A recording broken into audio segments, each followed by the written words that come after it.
قال رسول الله صلى الله عليه وسلم: يا علي، لا تنم إلا أن تأتي ب5 أشياء: أولا قراءة القرآن كله، ثانيا التصدق ب4000 درهم، ثالثا زيارة الكعبة، رابعا حفظ مكانك في الجنة، خامسا إرضاء الخصوم. قال علي: كيف ذلك يا رسول الله؟ قال: أولا إذا قرأت سورة الإخلاص 3 مرات فقد قرأت القرآن كله.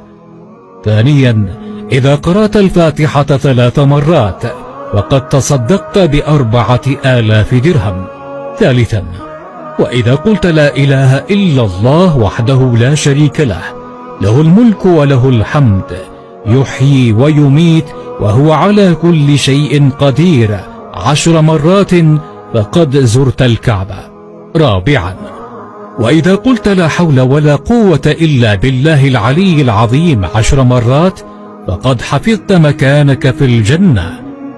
خامسا وإذا قلت أستغفر الله العظيم الذي لا إله إلا هو الحي القيوم وأتوب إليه 10 مرات فقد أرضيت الخصوم.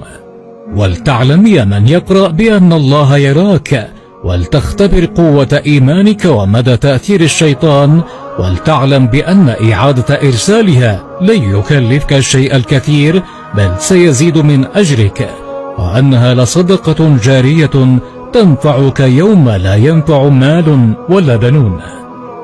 اللهم اغفر وتب واستر وتقبل، ووفق من ساعد في نشرها وكتبها ولوالديهم ومن أمن عليها. يا حي يا قيوم أنر وجوههم وزدهم إيمانا، واستر عليهم في الدنيا ويوم العرض. اللهم آمين آمين.